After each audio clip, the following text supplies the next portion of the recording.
Welcome to the next chapter of Mortis Maledictum. I'm Devin McCamey, the author on the team. If you're new to the story, welcome. And if you've been through our kind of cosmic trauma before, well then, welcome back. I know up to this point our team has mostly sat behind the curtain, and don't worry, I'll fade back into the ether soon enough. But before I go back, I wanted to take this small moment to tip my hat to you.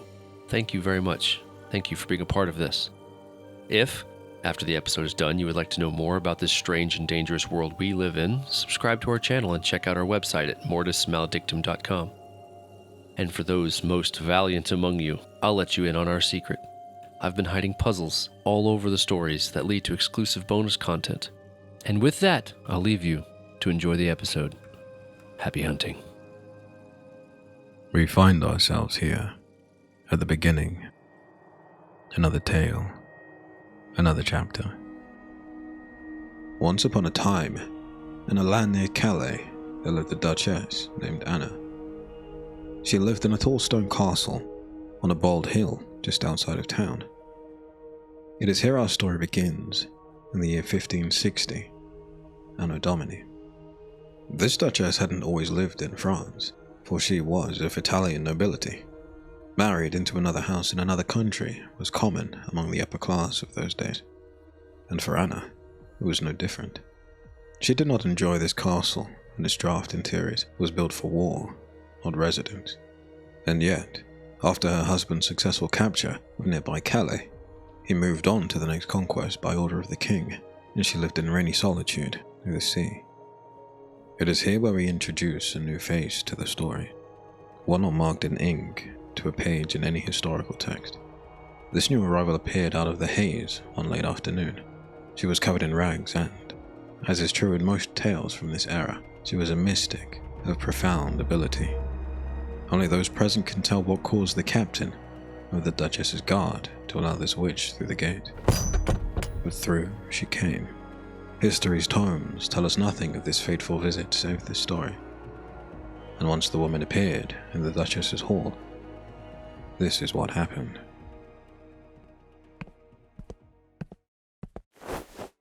"Why are you here, lady?"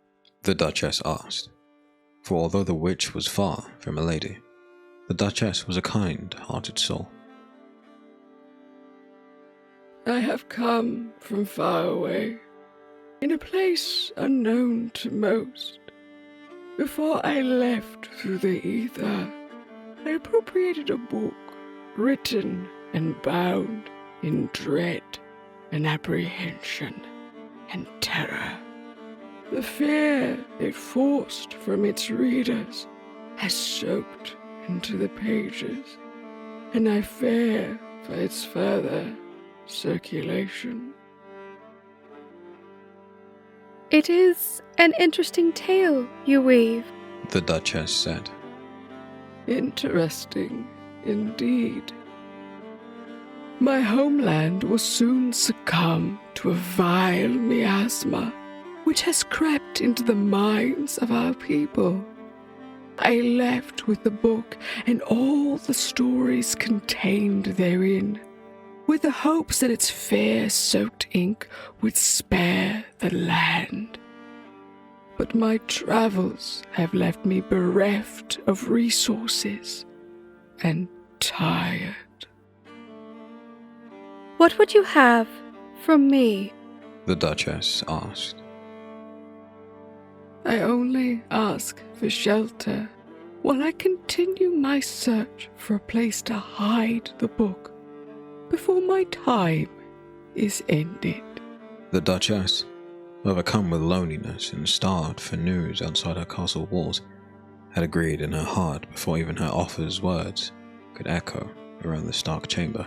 "You may stay with me and protect your charge as long as you like, if only you tell me about this land you come from and all its wonders." She cared deep and earnest for her husband's safety, who was away at war. But though she would not admit it, the Duchess and Anna also needed to hear tales of the wilder world beyond her view of the cold sea out of her window. Thus the Witch of the French wilderness stayed with the Duchess Anna for a year and a day, before she returned her heat to the dirt. The witch fulfilled her bargain with tales of her homeland, and although Anna could see the embellishment for what it was, she enjoyed the stories. Tales of mystical powers flooding the countryside and its people with magic, news of wild inventions, and descriptions of creatures the Duchess could scarcely imagine. Anna's husband returned from his far-off war, but he did not pay any notice of the woman preoccupying his wife's time. He thought it good she had someone to talk to so far away from the courts in Paris. He did not share his fear with her, but she stayed in Calais because he knew there were snakes among the nobles, and dangerous assassins had struck more often of late. A few months followed where the Duchess Anna's heart was full of bliss and adventure. She may not be able to see the places the witch so often spoke of, but by the woman's words she could almost picture them. Her husband left in the summer to command his army again, at the king's command against an uprising militia, and Anna cried at his leaving. Once again, the witch became her only companion. It was the beginning of autumn when the woman approached Duchess Anna sitting under a tree in the courtyard of her castle. I have a confession to make, Duchess, the woman said.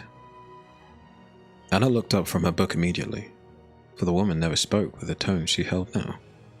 What is wrong? She asked. I confess, I have enjoyed my time here in your land, and I have not moved onward when I had the strength to do so. Confused, Anna bade the mystic to sit beside her. What is wrong? She asked again, this time with concern touching her voice and eyes. After all this time, I have never introduced myself properly.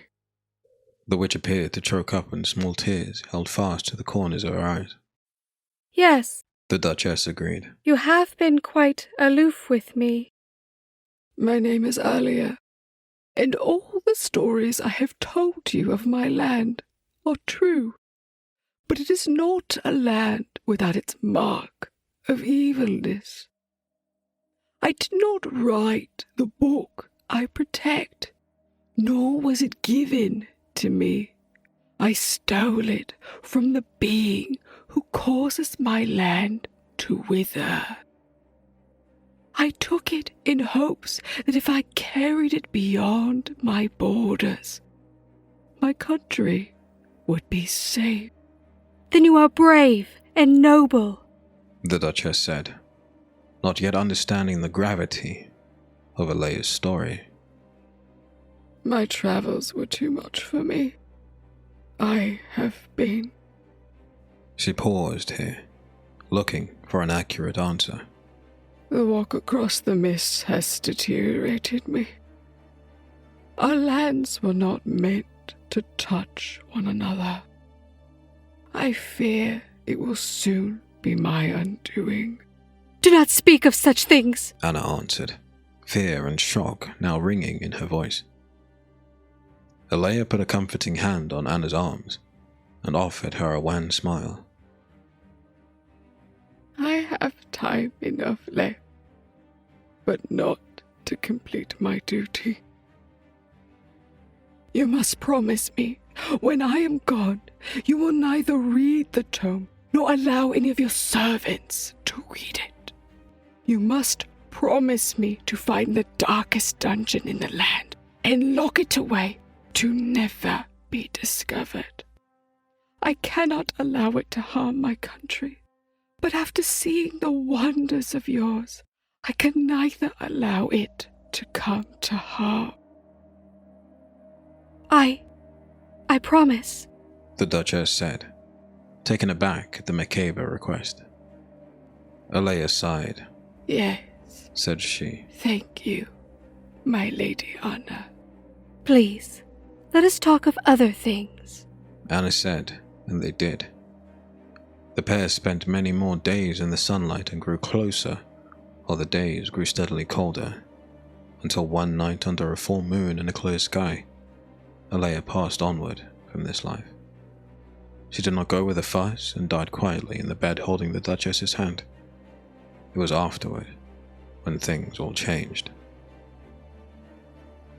On her last breath, a wisp of power tinged first her lips, and then spread upward and out into a glimmering mist, searching for a host. There was nothing there from her world save the book, and the streams of magical energy which normally passed through family instead bound themselves to a tome Anna promised not to read. Anna drowned her room in tears of mourning and gave Alea, the witch of the French wilderness, a funerary worthy of nobles. A sadness hovered around Anna for a long while, but eventually, as with all things, the emotion faded into the back of her mind. It still pained her to think of Alea, so Anna did not allow herself to be reminded of their walks through the shade of the trees and her stories of her homeland. Months became years, and by the autumn of 1563, the castle of Calais, which had once felt a prison, now felt like home. Anna had long since come to terms with her place in the world, and although she still longed for adventure, she sated herself with her husband's tales of his travels whenever he returned. It is here where more sadness comes to the castle's door. Anna, awaiting her husband's expected return, ignored the shape of the man on horseback who rode for the castle's gate. She thought only of him walking through the door and telling her all about the wondrous things he had seen. It was not to be. The man who stood in front of her in the main hall, as Alea had 3 years prior, looked grim and resolute. The Duchess's husband would not be returning home. Assassins sent by an English courtier had found him. The man assured Anna he had felt nothing when he died. But Anna fell to her knees, only for her captain of the guard to catch her. She remembered nothing else from the audience with the man, and only once she was safely in her chambers with her door barred did the tears come. Everyone in her life was gone, and she was alone, as solitary as the rocks in the sea out of her window. With a need to feel a connection with someone, somehow, or even across the dimensions, Anna lifted the mattress off her bed and pulled Alea's book from under it. With breath caught forever in her throat and choking back tears, Anna, the abandoned Duchess of Calais, began to read.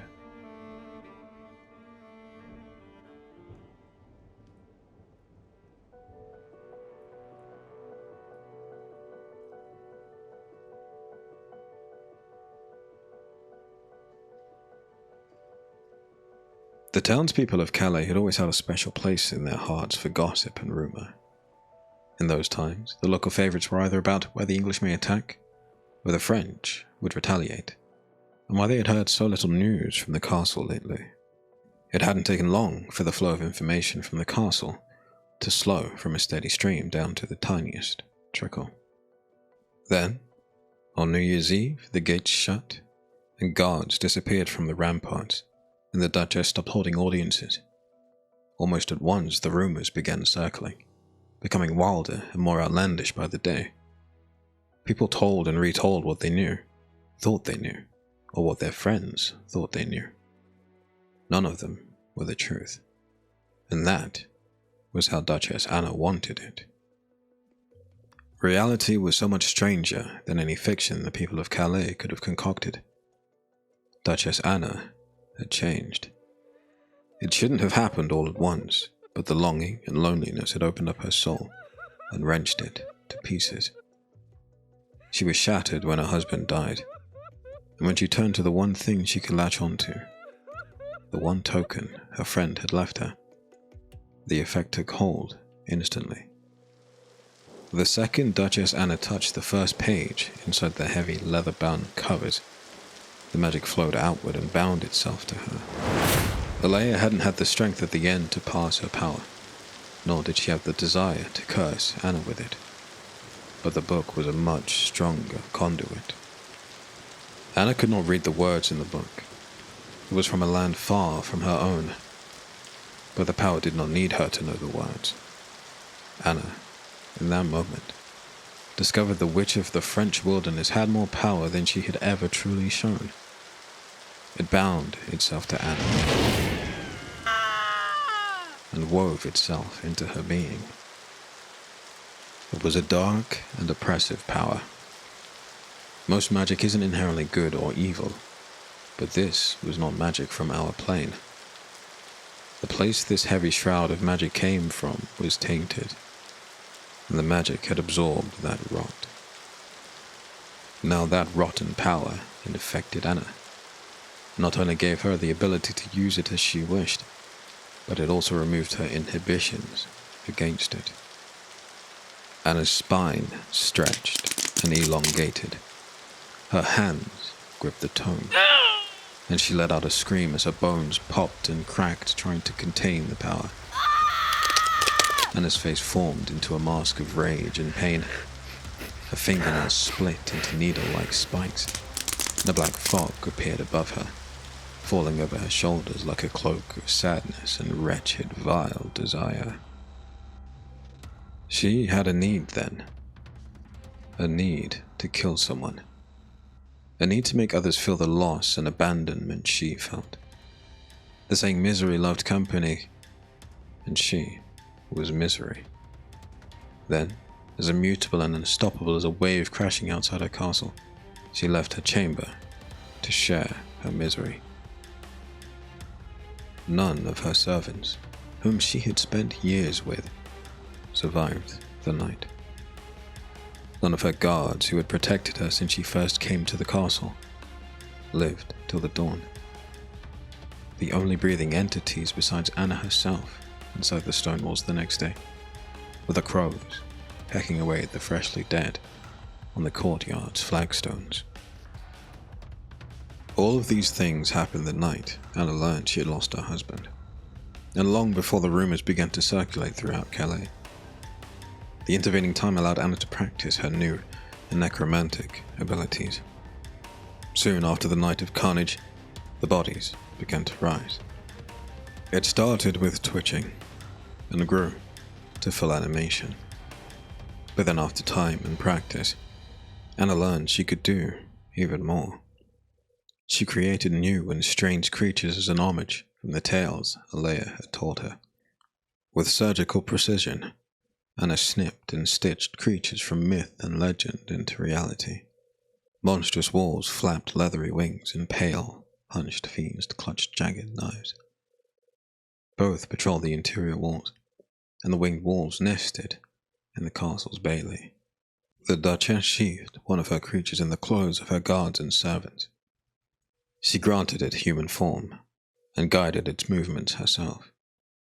Empowered with the ability to speak, Anna walked the corpse down to the town one night and began the rumors herself. The story grew, just as she knew it would. The people could not resist the tale of the Duchess Anna held hostage in her own castle by her traitorous entourage, and their wicked magic summoned monsters to imprison her. And finally, heroes came to Calais, bent on rescuing Duchess Anna to increase their glory and fortune.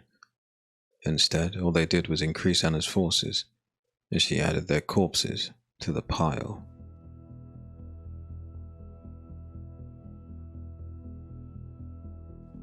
You will have noticed by now, dear listeners, this is not a fanciful tale. It is one of warning and one of struggle. And it was a struggle for Duchess Anna, who had lost the two people she cared for most deeply. That event was only the beginnings of her fall, and the subsequent descent to madness over the summer of 1564 drew her closer to her newfound power. Anna crafted a crown of bones for herself, and made her many undead servants weave leather cloaks with gold inlaid patterns for which she channeled her inner magic. She became a cracked reflection of who she once was, melded with how the witch Alea looked when she had first arrived at the castle of Calais. The twisted evils in the book and Alea's power wove themselves into a homogeneous roiling mixture within Anna, and she found she could not escape their grasp. Her mind shrunk back and hid from the horror she inflicted for many months as the legend of the Bone Duchess slowly took over the story of the hostage noble until, one night, a sliver of Anna's old self forced a dichotomy within the thing she had become. It was only a small schism, but while it was there, Anna had her first sane thought since the night she read the book and lost her husband. Duchess Anna took the book now. She threw it into a cold, empty, iron-bound trunk and wrapped heavy chains around it. Then, with as much speed as she could muster, straining against the pain and mania forcing their way back inside her mind, she tossed the trunk down the well in the castle's bailey and ran. The further she travelled from the book, and more importantly, the memories of what she did, the more she felt as her old self. It would not erase her actions, and the scars on her psyche would follow her forever. But after 3 days in the wilds south of the city, and surviving on her power alone, she finally seemed clear of the cloud of horror. Duchess Anna made her way to Paris and returned to court as a widow. There were many questions surrounding her appearance, as well as questions as to her conduct over the summer. But Anna sidestepped these questions and navigated the nuances of the French court with a magnificent ease only a person who has dissected the minds of heroes ever could. She held the mania at bay as best she could, but it was ever present and always looking in over her shoulder, trying to force its way back into control. Anna did indeed lose that control on occasion, and dismembered bodies would appear in Paris back alleys, as was all too common in that time. No one ever suspected the beautiful and cunning Duchess Anna of such precise violence. After a year, Anna caught the eye of another suitor, and, once the appropriate time had passed, they married. She gave him 3 handsome boys. All was well in the world, and rumors of moving bodies only teased the corners of polite society. She still gave in to the urges, but hid them well. This went on for years, and her sons grew to adulthood. They all took on posts assigned by the king and accepted gratuitous rewards for their performances, until an English king stepped in to make his presence known. In those days, and even now, dear listener, the English king envied the French and looked on with jealousy to its city of Calais, which had once been English. The king sent assassins, much as he did against the Duchess Anna's previous husband. Anna, now a marchioness, had not slept idle and raised her children. No, this woman was, deep to her core, still the Bone Duchess of Calais, and her cunning and devious necromantic abilities intercepted the would-be assassins. She turned them, once dead, into her servants. Then, Marchioness Anna marched those vile men back to the English king to report their success. The king accepted their request for an audience and took them back to a private chamber so he could hear in exquisite detail exactly how they had felled Anna's sons. Instead, the assassins pulled out their blades, and as once happened to the Roman Emperor Julius Caesar, they descended on their lord, and the Bone Duchess smiled. She lived out the rest of her days killing those she needed to stave off the creeping necromantic mania, and protecting her family. She never returned to the castle of Calais, never retrieved the book, and was never caught. And thus, the story is ended. The tale told, the chapter closed.